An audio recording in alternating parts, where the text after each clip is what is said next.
On va continuer la sira du prophète sallallahu alayhi wa sallam. On a parlé la dernière fois comment le christianisme, comment le judaïsme est rentré au Yémen, comment le fait que l'un des rois du Yémen, qui est Tubba, s'est converti au judaïsme, et on va continuer jusqu'à ce que les fils de Tubba ont succédé au trône, et que l'un des fils de Tubba, qui s'appelle Amr,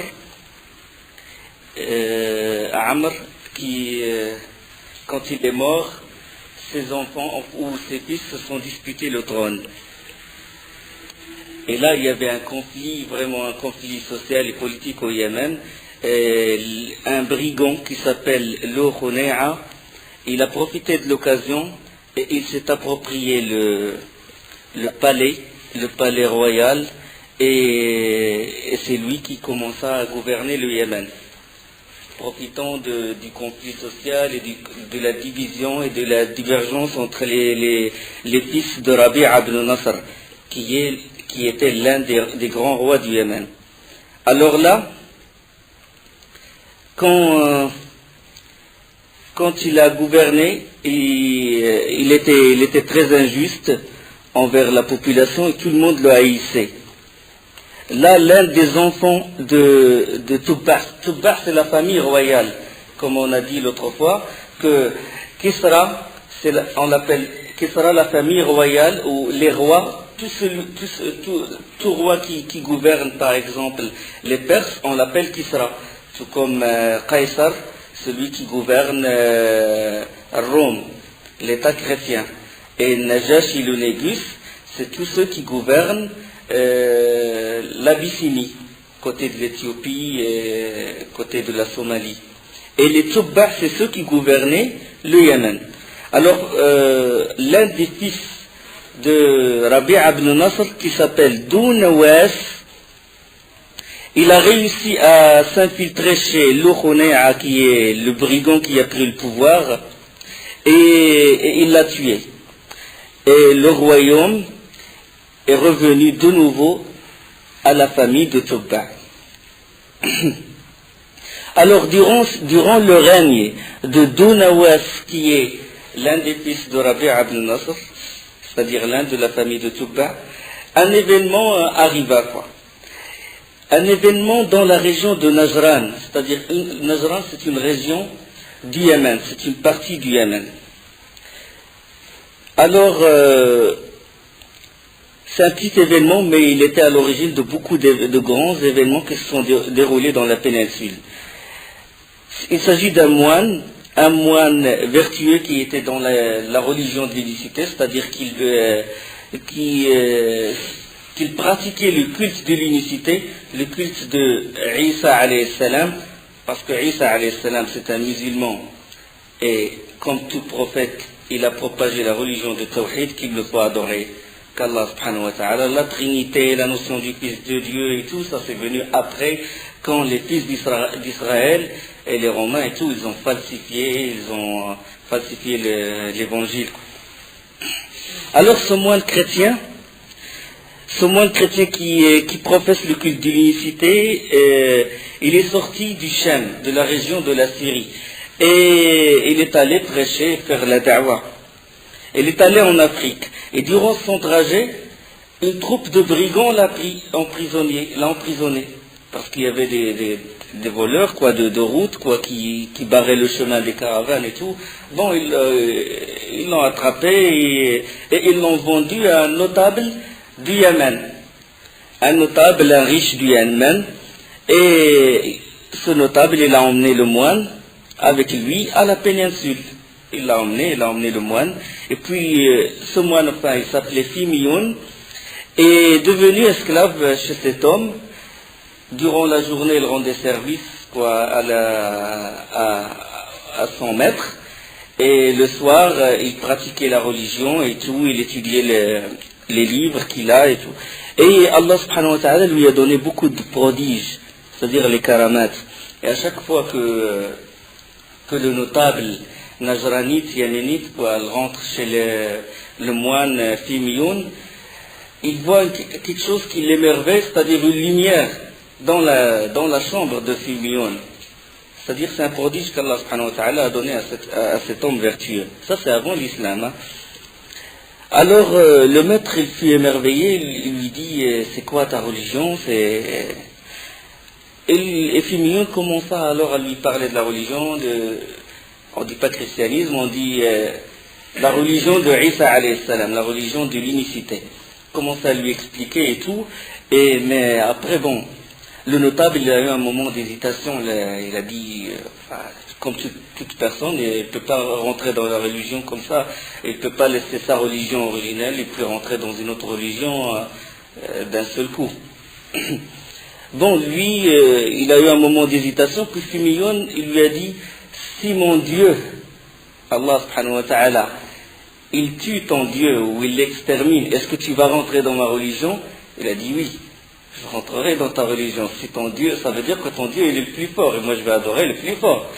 Et les gens de Nazareth, ils étaient des gens qui pratiquaient c'était des idolâtres.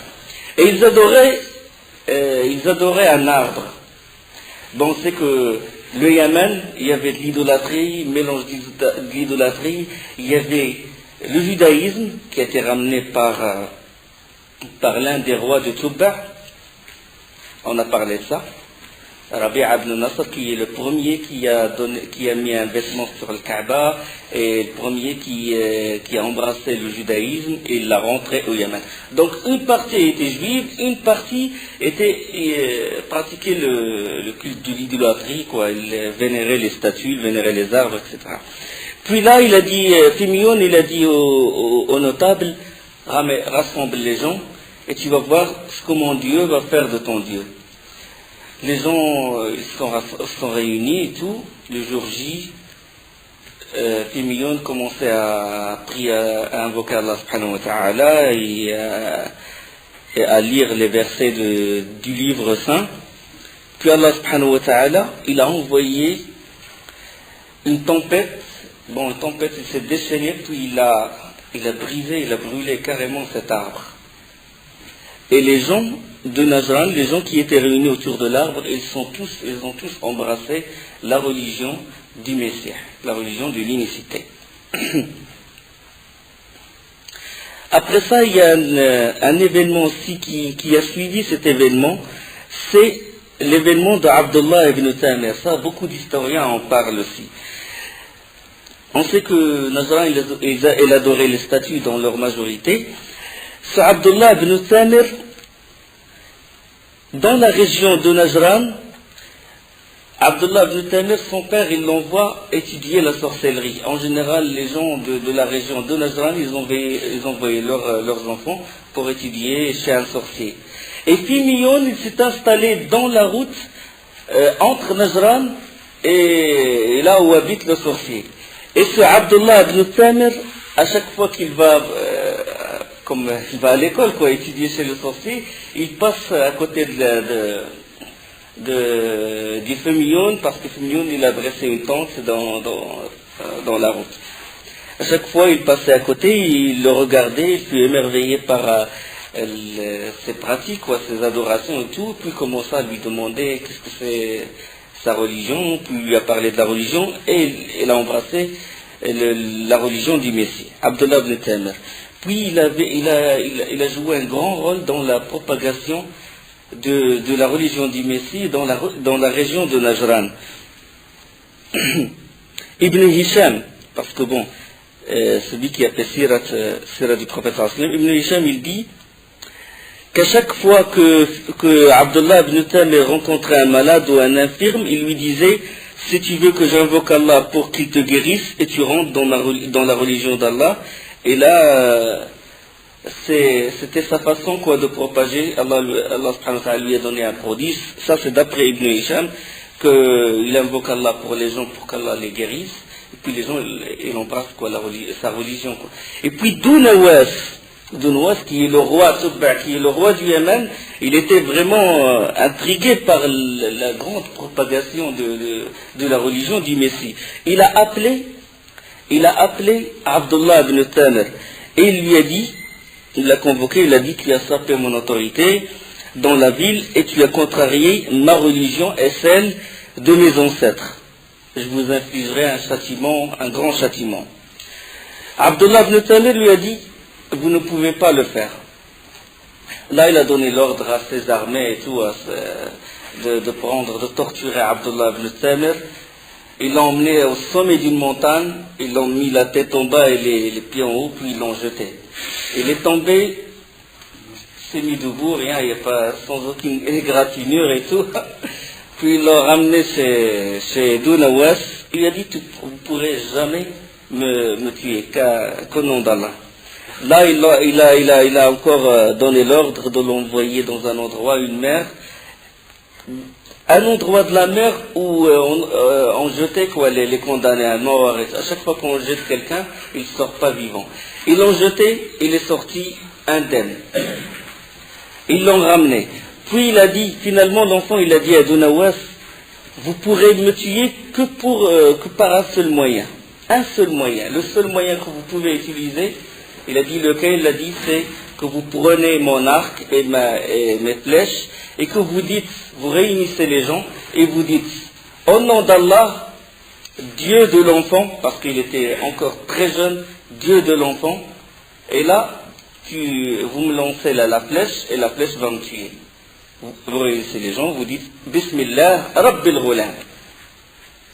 Il a réuni Dounawas, il a réuni les gens, puis il a pris l'arc, la flèche et tout, puis il a dit: Bismillah, Rabbil Ghulam, il a lancé la flèche et il a tué l'enfant Abdullah ibn Tamir. Là, les gens, ils étaient stupéfaits, ils étaient émerveillés par cet événement.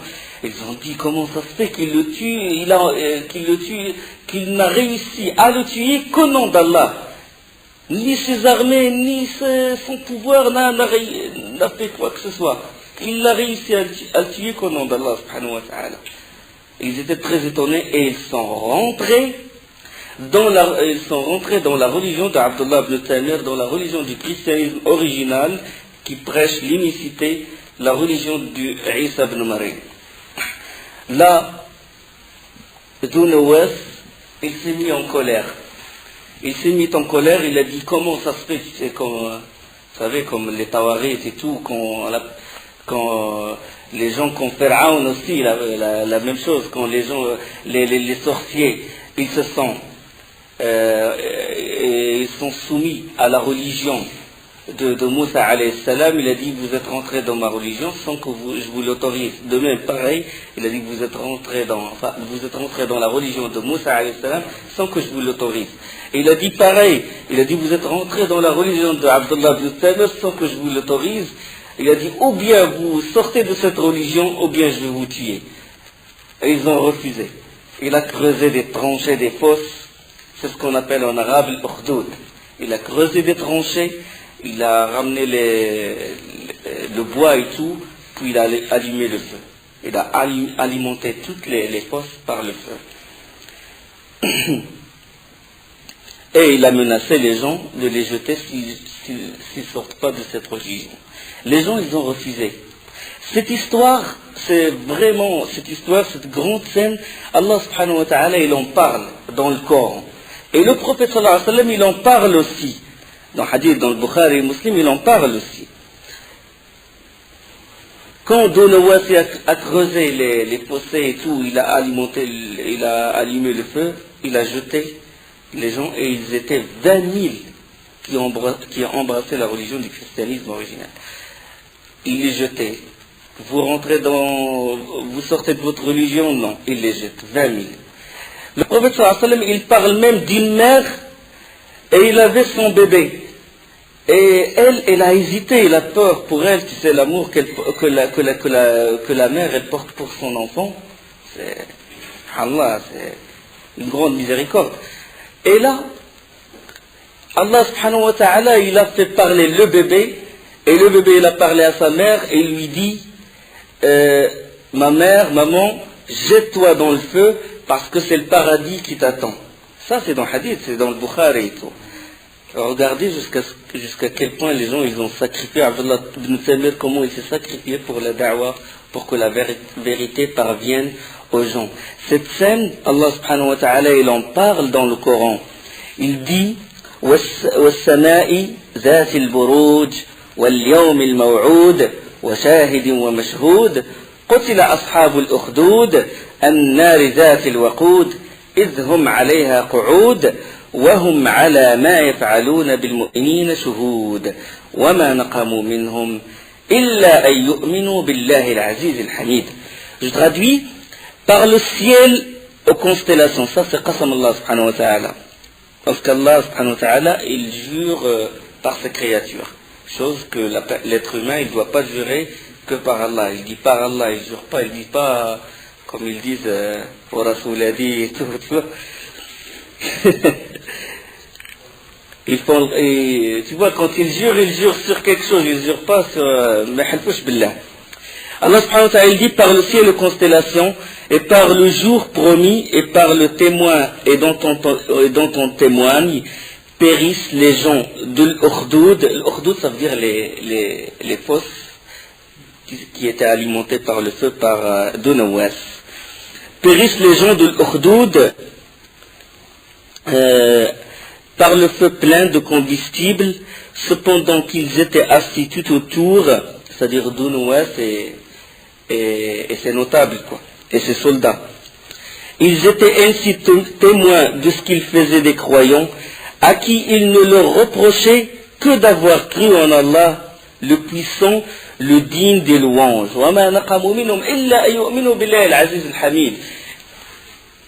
Le fait qu'ils ont cru, ils n'ont rien demandé, ni argent ni pouvoir, ils ont seulement cru en la religion du Messie, et que ça poussait Zunawas à les tuer. Regardez les criminels, subhanallah. Donc ils n'ont rien fait que de croire en Allah, ils n'ont voulu ni pouvoir ni argent, et pourtant Zunawas les a brûlés. Donc la seule haine parce qu'ils sont rentrés dans cette religion. Parmi les 20 000, il y avait une personne qui a réussi à s'échapper. Et cette personne, elle s'appelait Daous Dhu Ta'ban. Il a réussi à s'échapper de ces 20 000. Les soldats, ils l'ont poursuivi pour le rattraper. Mais lui, il a couru, il est rentré dans un endroit, dans une terre sablonneuse, il y a beaucoup de sable. Et là, ils n'ont pas réussi avec leurs chevaux, ils n'ont pas réussi à l'attraper. Daous Dhu Ta'ban, il a commencé à réfléchir comment faire pour venger la mort de ses frères, quoi. Il commence à réfléchir, puis là, il a eu une idée, c'est d'aller chez Qaysar à Rome, dans la région de la Syrie. Qaysar, il est chrétien. Les Romains, bon, c'est des chrétiens. Et puis bon, chrétien, et puis l'autre, il a tué des chrétiens, donc il peut l'aider, ou il peut... Bon, il a voyagé, il a fait le voyage jusqu'au Sham, jusqu'à trouver Qaysar de Rome, et lui a raconté l'histoire. Qaysar, les historiens disent de lui qu'il était d'une piété exemplaire. Et il a été très touché par cette histoire. Il était vraiment très en colère de ce qu'a fait Dunawas à des gens qui n'ont rien fait que de rentrer dans la religion du Messie. Mais le Yémen était loin de la Syrie, quoi, de la région de Sham. Donc c'est dur d'envoyer des troupes du Sham jusqu'au Yémen pour les faire sortir du Yémen. Donc lui, qu'est-ce qu'il a fait? Il a dit à Daous Dhu Ta'ban d'aller en Abyssinie. Parce qu'en Abyssinie, il y avait le Négus. Et le Négus, la religion qui était en Abyssinie, c'était la religion du christianisme. Et l'Abyssinie, elle est proche du Yémen. Entre les deux, il y a la mer Rouge. Donc c'est plus proche. Donc stratégiquement, il vaut mieux qu'ils les combattent de l'Abyssinie que de les combattre de Sham. Alors il a envoyé Daous Dhu Ta'ban jusqu'en Abyssinie, et avec une lettre et des messagers et tout. Le Négus, pareil, il était aussi il était très pieux, et il a reçu la lettre de Qaysar de Rome, et il s'est mis en colère de ce qu'a fait Dounawas, et il a préparé une armée de 70 000 personnes, une grande armée, bien armée et tout. Il a préparé les bateaux et tout pour traverser la mer Rouge. 70 000 personnes, à leur tête il y avait un homme qui s'appelait Ariyat.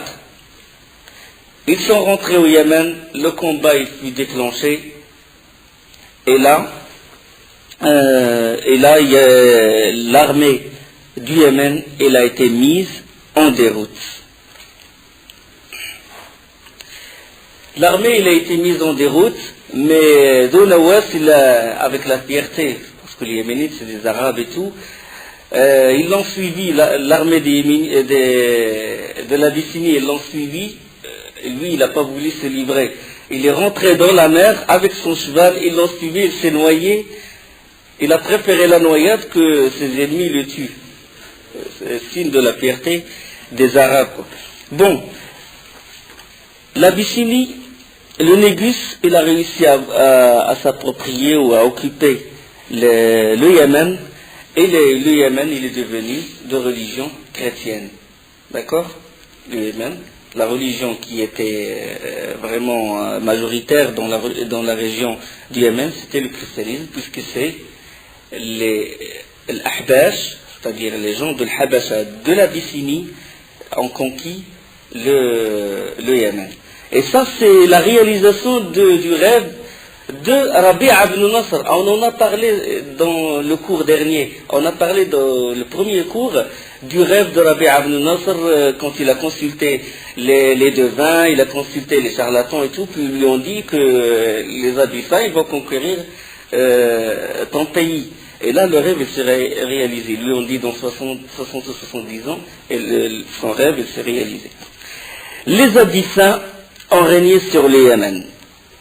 Et c'était Ariyat qui était à la tête, qui est devenu le représentant du Négus, Najashi, le représentant du Négus au Yémen.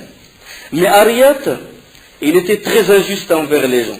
Il tyrannisait les gens, même, c'est pas seulement envers les Yéménites, envers même ses soldats. Il était vraiment, il s'est gonflé d'orgueil et tout, il a commencé à opprimer les gens, à être injuste envers eux. Même, y compris son armée. Là, l'un des chefs de l'armée d'Ariyat, l'un des chefs de son armée, il a fait scission il a fait une scission, quoi. Il a réussi à réunir autour de lui une partie de l'armée de Ariyat. Et il a fait, comme on appelle, coup d'état, quoi. Il a fait scission d'avec Ariyat. Et il a déclaré la révolte contre Ariyat.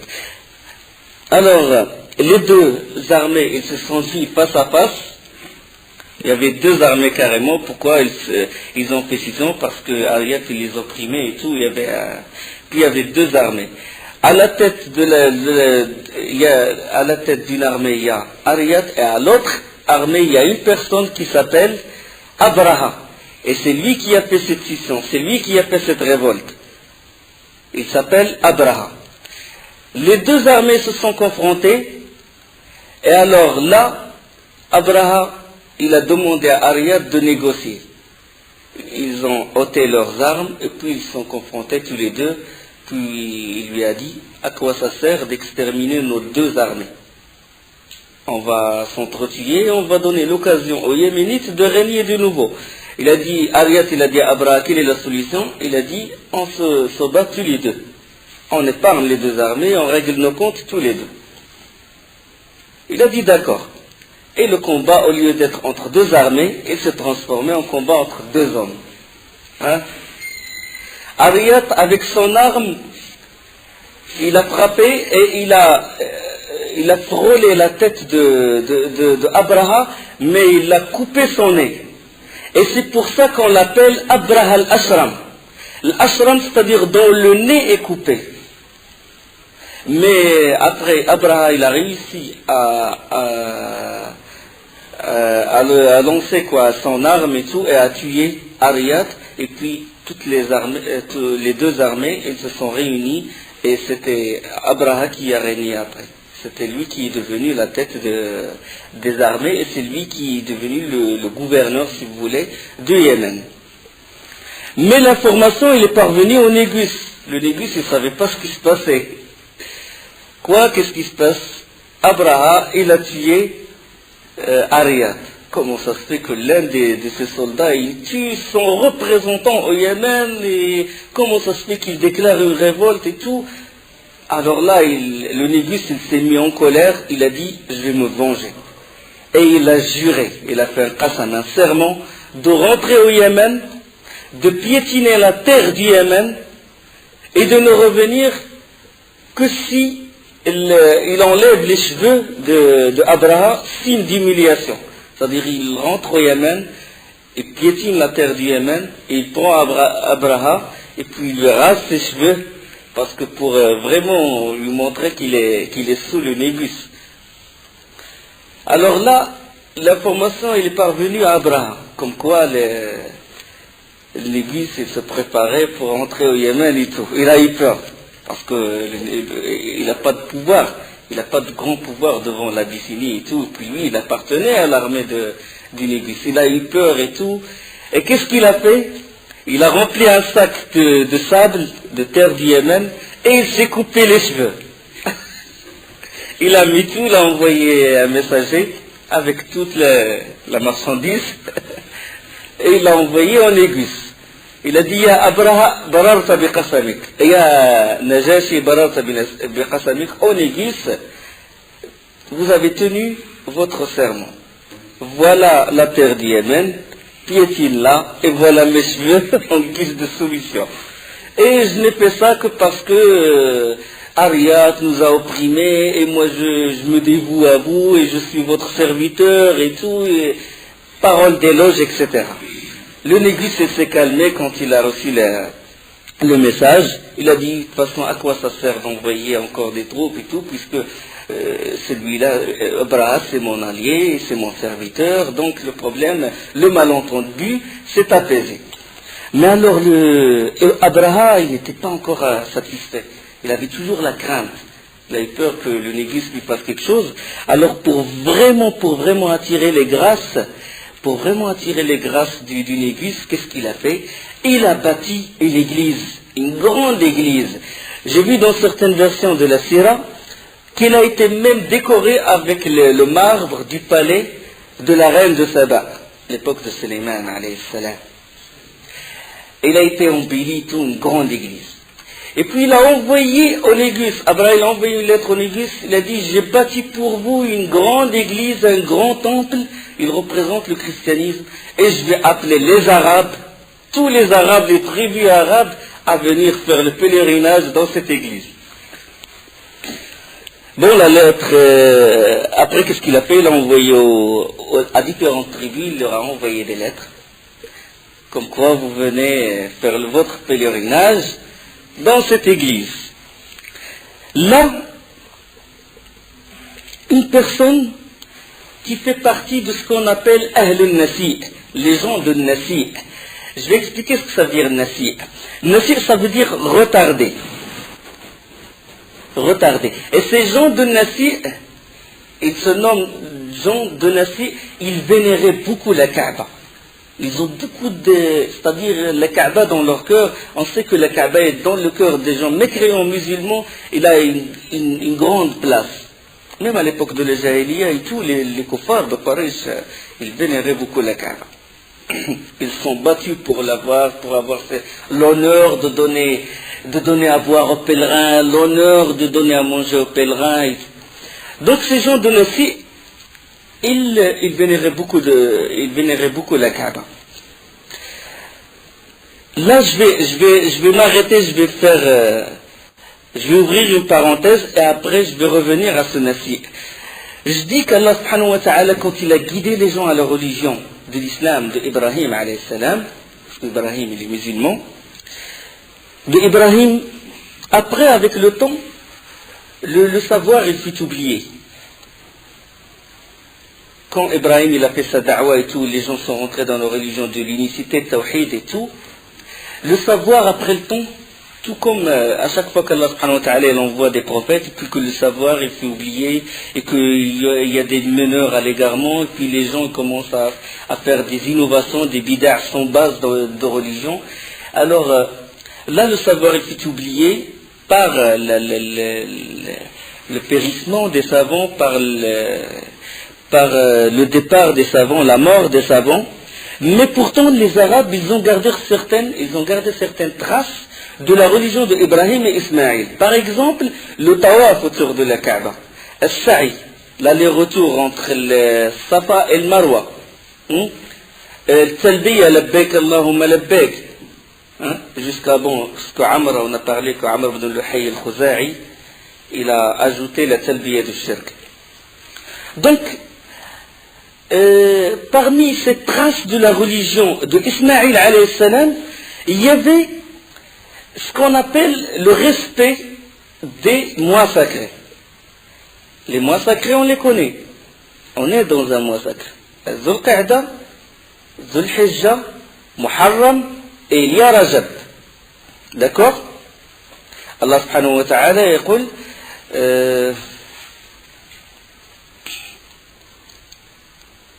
إن عدة الشهور عند الله 12 شهرا في كتاب الله يوم خلق السماوات والأرض منها 4 حرم.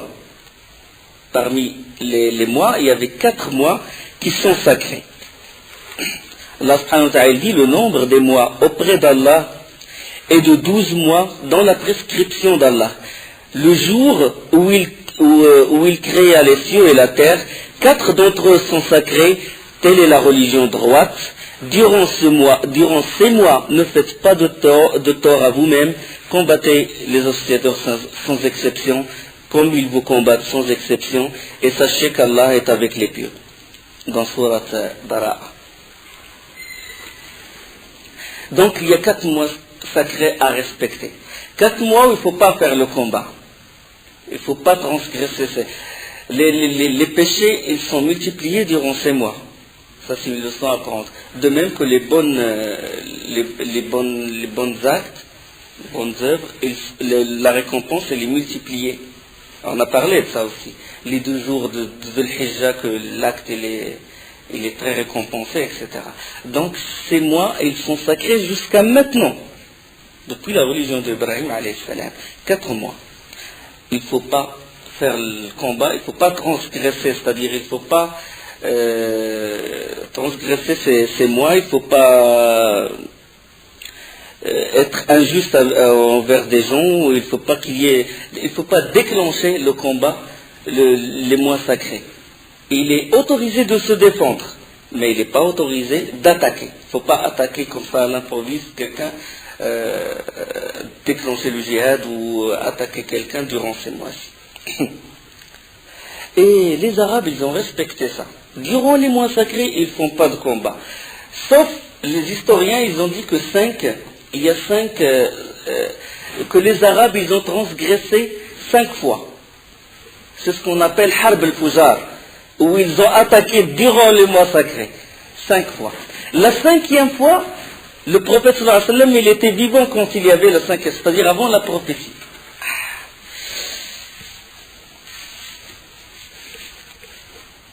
La 5e fois, c'était à l'époque du prophète sallallahu alayhi wa sallam, quand une tribu, il s'appelle Hawazin, une tribu, il a voulu s'attaquer aux gens de la Mecque, aux Qurayshides, aux gens de Quraysh.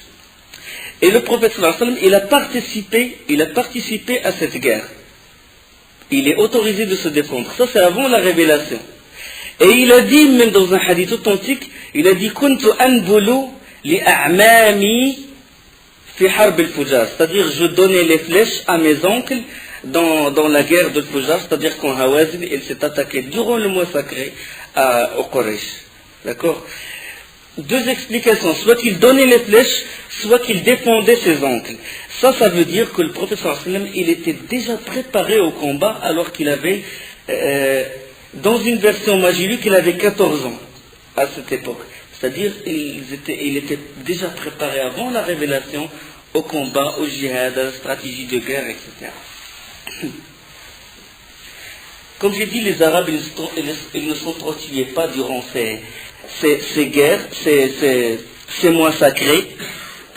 Mais puisque les ressources des tribus, ils dépendent beaucoup des guerres, puisque les Arabes, ils s'attaquaient et tout, chacun il prend les femmes de l'autre, il prend ses biens et tout. Donc, 3 mois successifs, c'est-à-dire Dhul Qa'da, Dhul Hijjah et Muharram, c'est long. Pour attendre 3 mois dans l'année sans combattre, sans s'attaquer à son frère, c'était le Jahiliya. Hein? L'époque anti-islamique, l'époque de la Jahiliya. Donc, ils ne peuvent pas attendre. Qu'est-ce qu'ils ont fait? Ils ont élu un groupe de gens qui l'ont nommé Ahl al-Nasi'.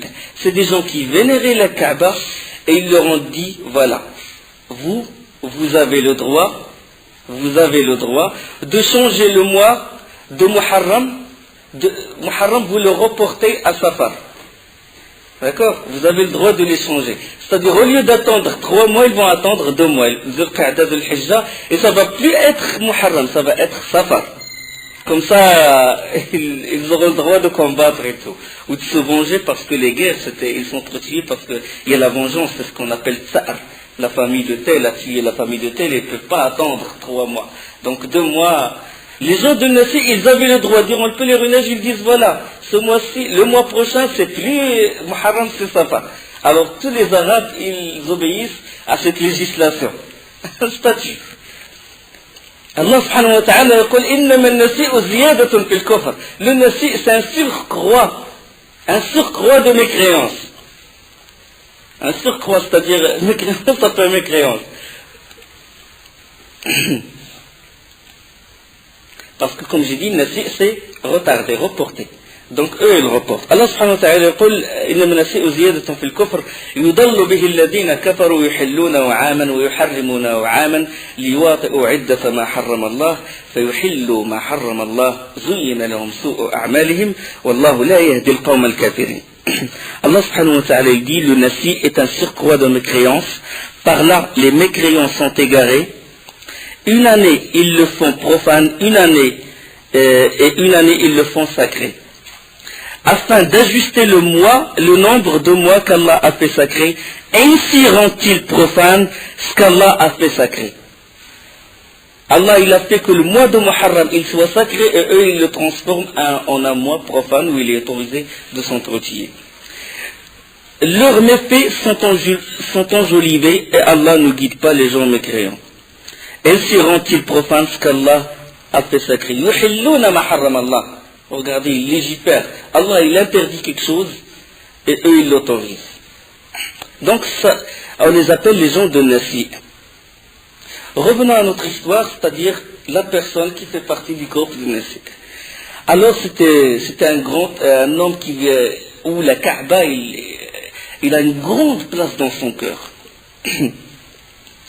Lui, quand il a entendu qu'Abraha, il veut transformer le pèlerinage, il veut que les Arabes fassent le pèlerinage à Al-Qulays, il a dit, ça va pas, qu'est-ce qu'il veut faire celui-là? Et il est allé jusqu'au Yémen.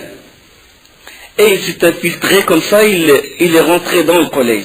Il est rentré dans Al-Qulays et il a fait ses besoins dedans. Et il a sali les murs de ce temple sacré. Il a tout sali. Puis l'information est parvenue à Abraham. Il a dit, qui a fait ça? C'est une personne de Nassi. C'est quoi Nassi? C'est les gens qui vénéraient la Kaaba. C'est quoi le Kaaba? C'est le lieu de pèlerinage des Arabes. Là, il a conclu qu'il ne peut pas attirer les gens, qu'il ne peut, malgré la publicité qu'il peut faire, il ne peut pas attirer les gens pour faire le pèlerinage dans le Qulays, sauf s'il démolit la Kaaba. Et c'était ça sa décision. Alors là, il jura d'organiser une grande expédition contre la Mecque et détruire la Kaaba. Il leva donc une grande armée comprenant un grand éléphant. L'éléphant, il s'appelle Mahmoud. Et se dirigea vers la Mecque. Mahmoud, ça existait. Même à l'époque anti-islamique, ça existait, Mahmoud. Mohammed, il n'existe pas. On va en parler, Inch'Allah, durant ces cours de Sira, on va parler de Mohammed. Alors, dans sa route, il se dirigeait vers la Mecque et il a laissé son fils gouverner au Yémen. Dans sa route, les Arabes, bien sûr, ils ont eu la jalousie, la fierté, comment il va, la maison d'Allah, subhanallah, il va la démolir. Là, ils ont essayé de lui barrer le chemin. Dans sa route, les Arabes se sont préparés. Et puis le premier à s'être dressé contre lui, c'est une personne qui s'appelle Zonafar, mais il avait juste une petite armée. Mais malgré ça, il a voulu vraiment lui barrer le chemin. Avec cette petite armée, il n'a pas pu tenir le coup contre Abraha avec sa grande armée. Il était mis en déroute, puis il était prisonnier. Abraha l'a emprisonné et tout, et il l'a emmené avec lui, Zonafar. C'est la tête d'une tribu.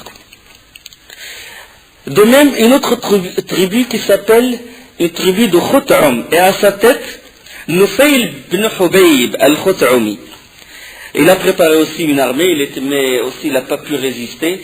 Et Nufayl ibn Hubayb aussi, Nufayl ibn Hubayb, il a été aussi pris comme prisonnier. Les deux, Zonafar et Nufayl ibn Hubayb. Alors Abraha, il est arrivé à Taïf.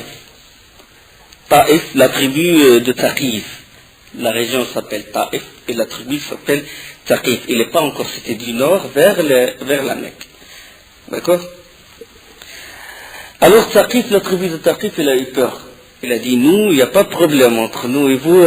Du moment que vous ne voulez pas démolir notre temple, parce qu'ils adoraient Lat, parce que Allah subhanahu wa ta'ala, أفرأيتم اللات والعزى ومناة الثالثة الأخرى, dans Surat Al-Najm, Lat, ils adoraient ce temple.